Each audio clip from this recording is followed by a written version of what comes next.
মেধাবী তরুণ সাহসী তোমরা জাগাও মনের ইচ্ছা, ছাত্র শিবির হাত বাড়িয়ে জানাই শুভেচ্ছা। সোনার দেশের পরতে পরতে অসৎ লোকের বাস, দুর্নীতি আর চাঁদাবাজিতে হলো সর্বনাশ।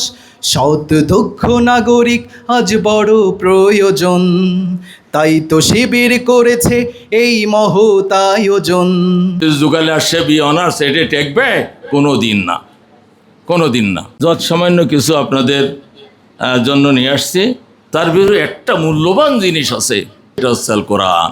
আজকে যারা উপস্থিত হয়েছেন, যে কোরআনটা তোমাদের হাতে তুলে দেবেন, এই কোরআনটাকে স্মরণ রেখো, ফলে তোমার দুনিয়া আখেরাত তুমি মঙ্গলময় পাবে, আর আল্লাহকে তুমি ভয় করবে। লক্ষ প্রাণের বিনিময়ে পেলাম স্বাধীনতা, তবু কেন আজ মৃত্যুর দ্বারে কাঁদছে মানবতা। আমার সোনার দেশ গড়তে হবে, সাম্য ন্যায়ের গান গাইতে হবে। আমার সোনার দেশ গড়তে হবে, সাম্য ন্যায়ের গান গাইতে হবে। সময় এসেছে ফের এগিয়ে যাবার। Honesty is the character, is the best policy.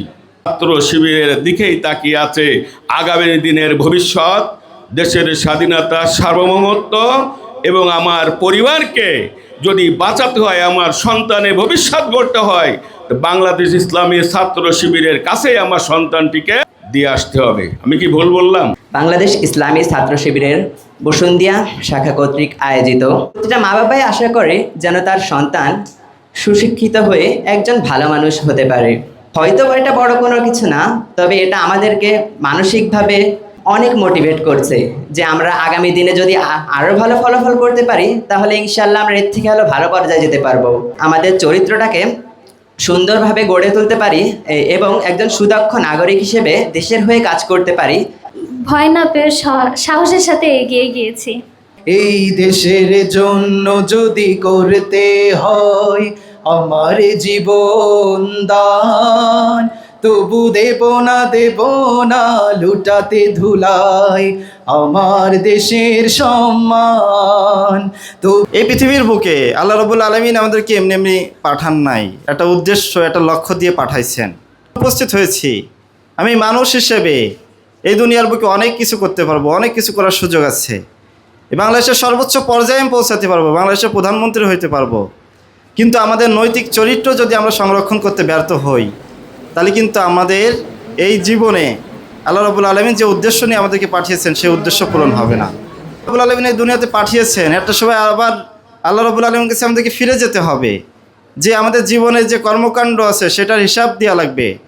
ঠিক যেমনইভাবে আজকে যারা ভালো রেজাল্ট করেছেন তাদেরকে সংবর্ধিত করা হচ্ছে, চাকরি করতে গেলে ঘুষ দেওয়া লাগবে না, পুলিশের কাছে টাকা দেওয়া লাগবে না। এরকম একটা পরিবেশ আমরা তৈরি করবো, আমরা পারবো না? সুন্দর নেতৃত্ব, সুন্দর একটা সমাজ ব্যবস্থা পাবে। আজকের এই অনুষ্ঠানে আপনারা যারা A+ পেয়েছেন এসছেন, জন্য আমরা আন্তরিকভাবে কৃতজ্ঞ। একজন নাগরিক হিসাবে নিজেকে যেন উপস্থাপন করতে পারি, আল্লাহ পাকের কাছে সেই কামনা ব্যক্ত করি। আমাদের ব্যক্তি জীবন, পারিবারিক জীবন, সামাজিক জীবন, রাষ্ট্রীয় জীবনে এই শিক্ষাকে কাজে লাগিয়ে বাংলাদেশকে একটি সমৃদ্ধশালী দেশে পরিণত করার জন্যে আমাদের চেষ্টা তৎপরতা চালিয়ে যেতে হবে। আজকের শিক্ষার্থীরা আগামী দিনের ভবিষ্যৎ।